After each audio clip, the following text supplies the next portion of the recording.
அமைச்சர் உட்பட இந்த விழாவிலே கலந்து கொண்ட அனைவருக்கும் என்னுடைய நன்றி கலந்த வணக்கம். இந்த விழாவிலே கலந்து கொண்ட அனைவருக்கும் என்னுடைய வணக்கத்தை தெரிவிப்பதோடு சில இடங்களில் பேசாமல் இருக்கிறது நல்லதுன்னு என்னுடைய உரையை முடித்துக் கொள்கிறேன். நன்றி வணக்கம்.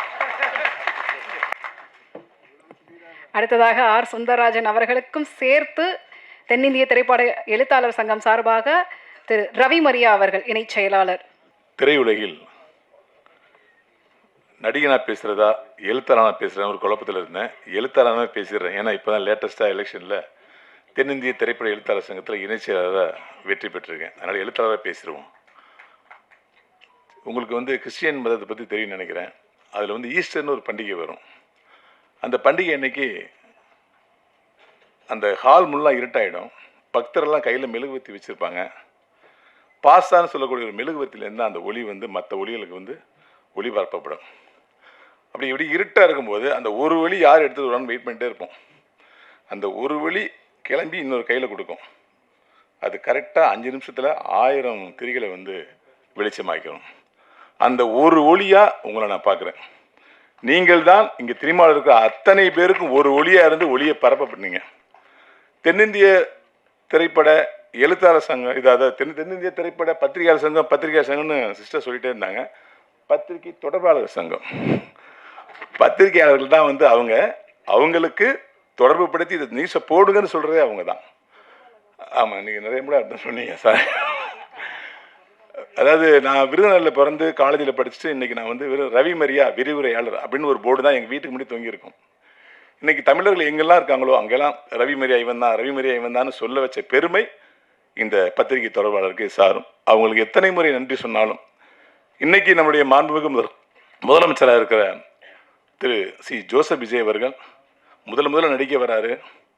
என் பையனை அறிமுகப்படுத்த போகிறேன், இந்த நியூஸை பத்திரிகை கொடுத்துருங்கன்னு உங்கள்கிட்ட தான் எஸ் சந்தர் சார் ஃபஸ்ட்டு ஒப்படைச்சிருப்பார்.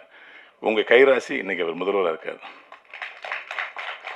நேற்று நைட்டு ஒரு பிளாட்ஃபார்ம் கடையில் நான் எப்பயுமே சாப்பிடுவேன், ரொம்ப டேஸ்ட்டாக இருக்குன்னு சொல்லிட்டு நண்பரோட போய் அப்போ அந்த பிளாட்ஃபார்ம் வசிக்கிறதுல 10 வருஷம் பார்த்துட்டே இருக்கேன்.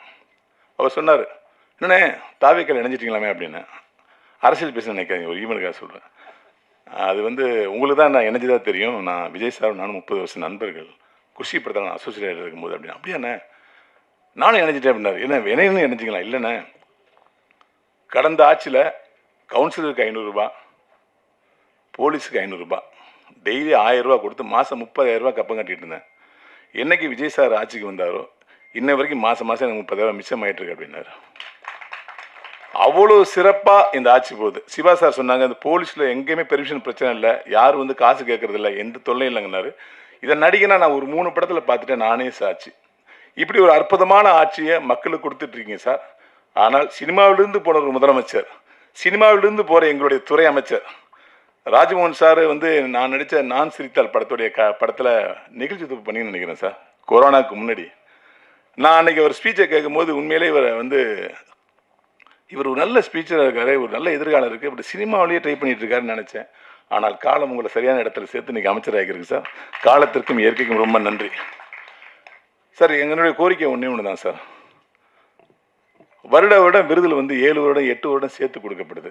சிறந்த நடிகர், சிறந்த தொழில்நுட்ப கலைஞர்கள், சிறந்த இயக்குநர்கள் இப்படின்னு எப்பயுமே 8 வருஷம் 5 வருஷம் சேர்த்து தான் கொடுக்குறாங்க. சம்டைம் அந்த அவார்டு வாங்குறவங்க நோம்பு இல்லாமல் கூட போயிடுறாங்க சார். இப்போ நீ எனக்கா இல்லை, எங்களுக்காக ஒன்று பண்ணணும். வருடம் அந்த வருடம் முடிஞ்சு ஜனவரி மாதம் பிப்ரவரி மாதத்துக்குள்ளே அடுத்த வருடத்துக்கான அவார்டை உடனே அனௌன்ஸ் பண்ணுற மாதிரி ஒரு குழுவை அமைத்து வருஷம் உடனே கிடைக்கணுங்கிற மாதிரி பண்ணணும் சார்.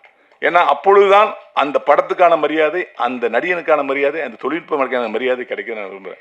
5 வருஷம் இந்த படத்தை நீங்கள் பண்ணிங்களா, வாழ்த்துக்கள் பாஸ் சொல்லும்போது அந்த கிக்கே குறைஞ்சிருது. ஸோ விருதுகளை மட்டும் அப்பப்போ வழங்கணும்.